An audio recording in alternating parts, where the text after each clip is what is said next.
This is the revised Volkswagen Touareg, and it's a little bit like Clark's shoes. You see, they've had a bit of a revamp, but they're still kind of practical, useful, comfortable, but not particularly stylish, and the same applies with this. You see, VW has made some tweaks to the chassis, the design, the tech, but is it pretty much the same as before? Well, in this video, we are going to find out, because I'm going to talk you around the exterior, the interior, see how practical it is, take it for a drive, and of course, I'm going to launch it to see how quick it is from 0 to 60 miles an hour. I'm Matt Watson, and you're watching CarWow. Buy, sell, CarWow. Let's start off this video by talking through the design of the Volkswagen Touareg and some of the changes they've made for this midlife facelift. So one of the big differences is this full length light bar at the rear. They've even added lights around the VW badge. Now here's what it looks like with the lights on. Ooh, snazzy. Volkswagen have also redesigned the rear bumper slightly. And look at these exhausts. They are exaggerated because the actual pipe is much smaller within. At least it's not a complete and utter lie though, like on some cars. Oh, sorry. Anyway, moving down the side, alloy wheels start at 20 inches, rising to 22s. These are the 21s. Look quite good. All cars get black roof bars. However, the entry-level Elegance doesn't have black window surrounds like this Black Edition, nor the High Performance R. It has chrome, and that's what it looks like in chrome. It's all right, actually. Moving down here, we've got the R badge there on this Black Edition. You know, R line sporting us, and obviously the main Performance R version gets the R badging as well. And then here at the front, Volkswagen has changed the grille compared to the previous version. Now you've actually got this little light bar in there as well. Look, that's a light bar. This is what it looks like lit up. It's a little bit jingle jangle bling bling, isn't it? Another thing they've done is extended the grille all the way underneath the headlight. So it looks like the car's like dead grinny like that, like smiley, like it's dead happy to be a Volkswagen. They've also given it some new lights with 3 individual elements, and they have matrix technology, so the LED lights will blank out part of their beam. That's me blanking out my beam, so you don't dazzle oncoming drivers. Volkswagen has also changed the lower bumper, and on this Black Edition and on the High Performance R, it's more sporty than on the normal Elegance. And once again, there's the front of the Elegance for you to look at. Now that brings you on to the starting price.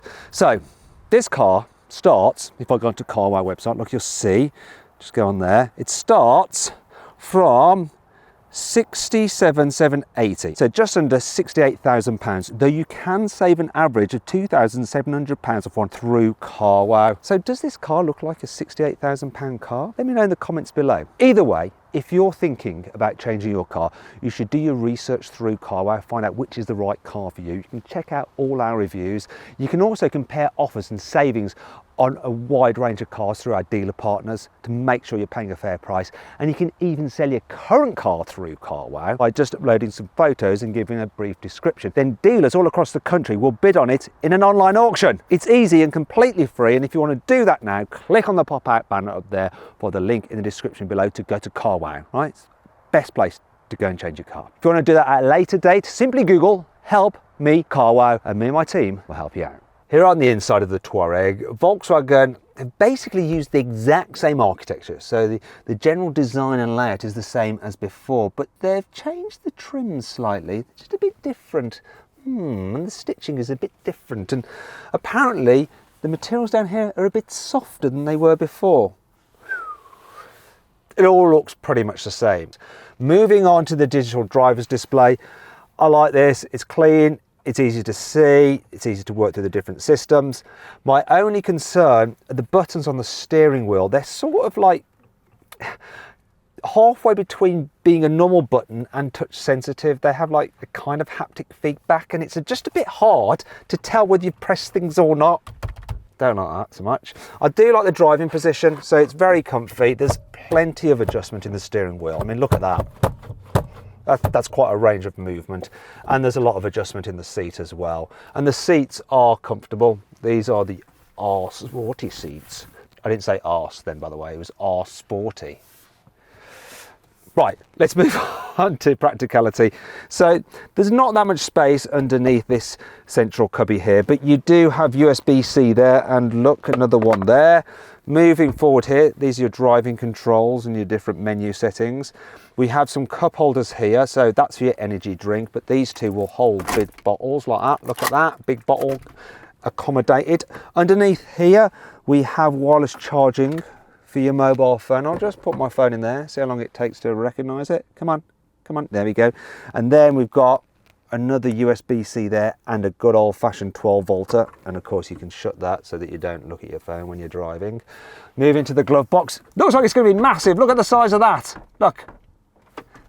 But actually, it's not that big. If you have your manual slightly in the wrong position, it won't shut, because I think this is the controller for the infotainment system is somewhere in there, though there is another little bit of extra space there which you'll put your keys and forget about them. Better put that like that so it shuts.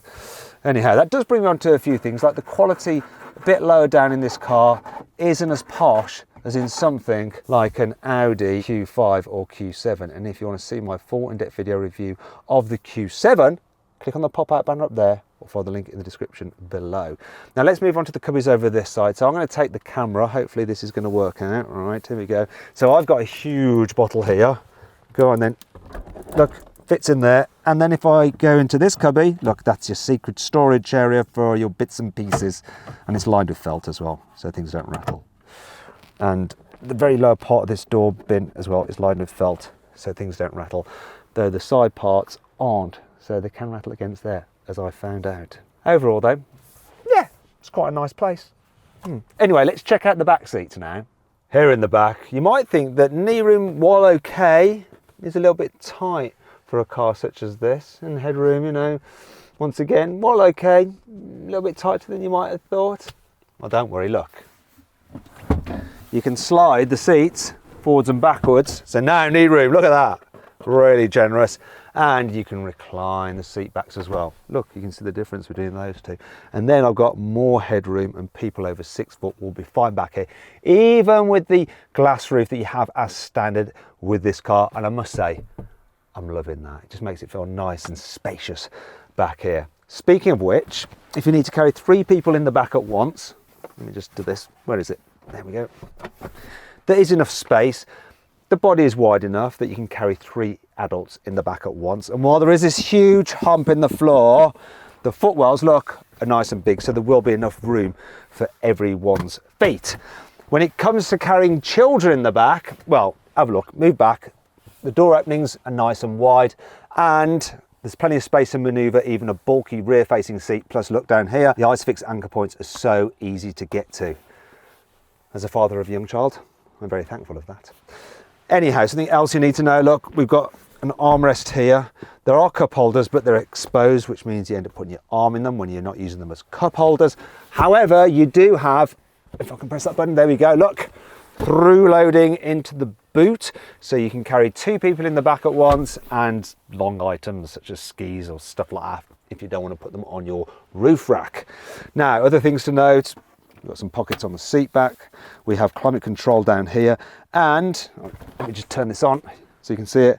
Look, there we go, climate control. So it's 4-zone, 2 different settings here in the back. But these are physical buttons in the back, whereas in the front you have to go through menus on a screen.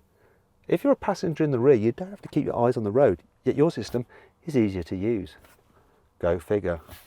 It's the modern world. Anyhow, moving over here, we have some decent sized door bins, and I'll take the camera again just to show you, look, they're decent sized door bins. But once again, down here, things are a little bit cheap and scratchy, though to be fair, as you move higher up, this armrest is super soft and the materials up here feel suitably expensive. So I'm going to kind of forgive it for the scratchy plastics down here. Anything else you need to know? Is there? I quite like the little lights. Turn off, turn off, turn off, turn off. How do you turn them off? Turn it.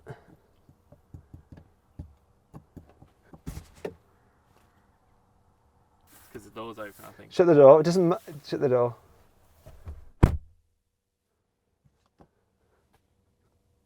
You go off. He was right. See that? Shut the door, Lewis. You shut the door. It's going to go off. And now I can control it. See? I wasn't going completely mad. I think we should move on to the boot now, though. The load capacity of the Touareg is a colossal 810 litres. It's one of the very biggest boots of this kind of car. Look, it's massive. There is a little bit of a load lip, but look, it's nothing really. You can easily slide stuff out, and you've got the scuff plate, so you shouldn't damage your car.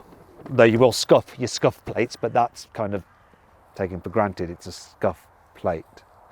Anyway, there's plenty of storage underneath this false floor, though if you have the hybrid version, a lot of this space is taken up by the batteries for the electric motor. As a result, the load capacity on that car is 655 litres, which actually, when you compare it to other plug-in hybrid cars of a similar size, still very, very good.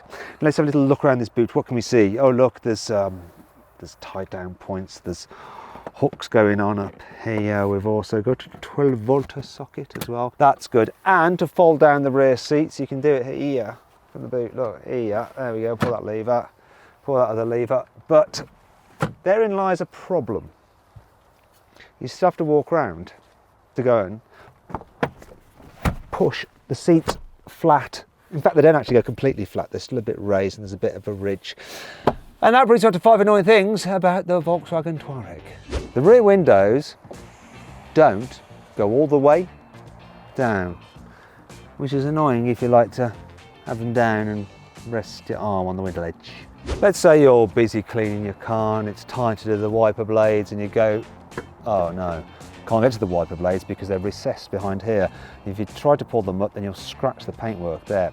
What you have to do is go into the car and put the wiper blades into service mode. So go onto the infotainment system, go through some menus, which I've pre-done because I couldn't be bothered to do it now. Wipers in service position. So look, I'm going to press that and this will happen. Yeah, they moved up there. Look, can you see the cameraman just running off there trying not to be in shot? But I've got them. Anyway, so there we go, they're in the position and now I can clean the blades like that.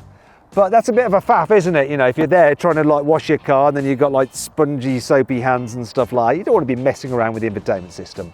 This is quite an expensive car, but this looks very cheap. Exposed wiring, look, you see it, the colours of the wires there, behind the grille. That's not all though.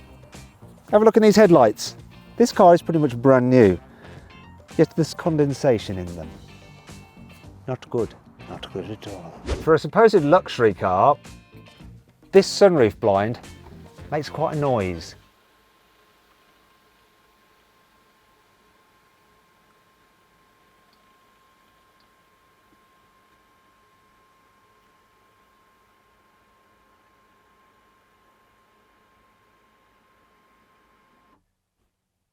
I find the load cover on this car particularly annoying to remove because it's really hard. You have to like move this part that way.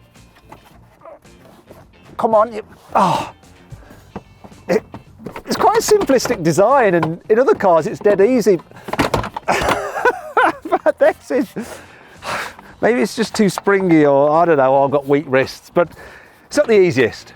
It's not all negative though. Here's 5 good things about this car. As standard, the car comes with rather lovely surround view camera system so you can look all the way around the car, which helps when you're parking and stuff. Look. If I drive forward, it should drive forward. Yeah, it's driving, wheels turning and everything. How cool is that?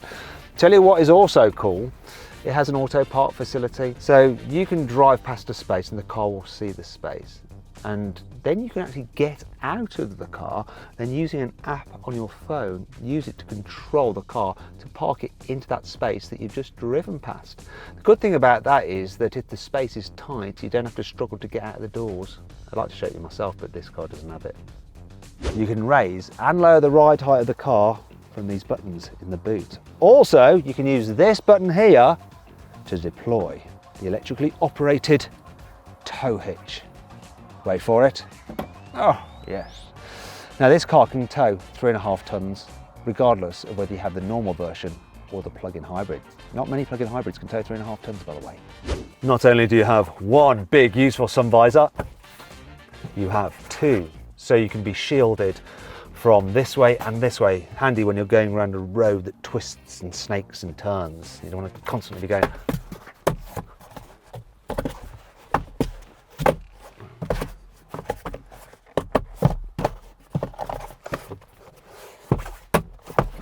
It's tough actually. The car has a special roof sensor, so when you load up the roof box that you might have fitted, it will weigh it and then adjust the suspension to make sure the car still has optimum handling. I'm knackered. The USB-C charging ports on this car can output 45 watts rather than a standard 15. That means that it can't just charge phones, you can charge laptops from the car. So I'm going to plug this in right now. Here we go, look. If you watch the charging bar on this, it'll show up a little plug. Now normally if it was a normal car, it's down, that means it's not charging, it's not actually increasing the battery power. But it should switch over now to a little lightning sign. Come on, do it. There we go. And that means that it is actually charging the battery on this laptop. Brilliant. Right, let me talk you through the engines on the Volkswagen Touareg. So, you can get a 3-litre V6 petrol turbo, 340 horsepower. Then there's 2 plug-in hybrids, same engine, but boosted by an electric motor. In the one car, you get 380 horsepower. The other is the R, the high performance model with 460 horsepower. Both plug-in hybrids have a 14 kilowatt hour battery pack, which will give you a range on electric power alone of around 30 miles if you're careful. Then there's the 2 diesels, once again 3-litre V6 turbos, one with 230 horsepower, the other with 286 horsepower. All Touaregs, regardless of which one you go for, petrol, plug-in or diesel, they all come with an 8-speed automatic gearbox and 4-wheel drive. So which car should you go for? Well, I'm going to configure my ideal car. I'm not going to show you yet.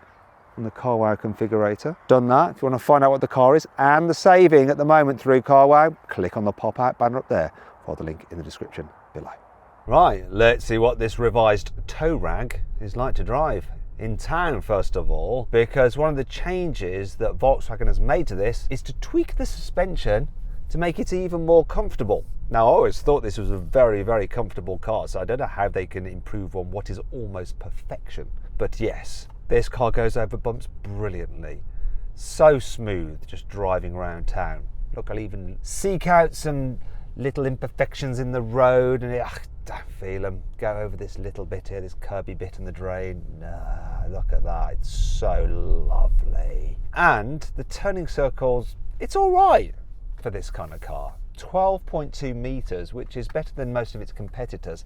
Plus, you can pay a bit extra to get rear wheel steering, and that'll make it even more manoeuvrable. Now, while I've been singing this car's praises, I've just totally cocked up. Look at that, I got that angle all wrong, and now I'm stuck. Where are my cameras? Cameras. Come on, cameras. Cameras, I want cameras. No, cameras, cameras, cameras. Where are you? Cameras. No, cameras, cameras. Where? I had to find the cameras. Look, the cameras are there. Why is it going off? Go away. Cameras. It's going to reverse. There you go, cameras. Is that doable? I really want to. Shall I risk it? Shall I risk it? If I do this, I'm gonna be amazed. Sensors say yes. Sensors saying no.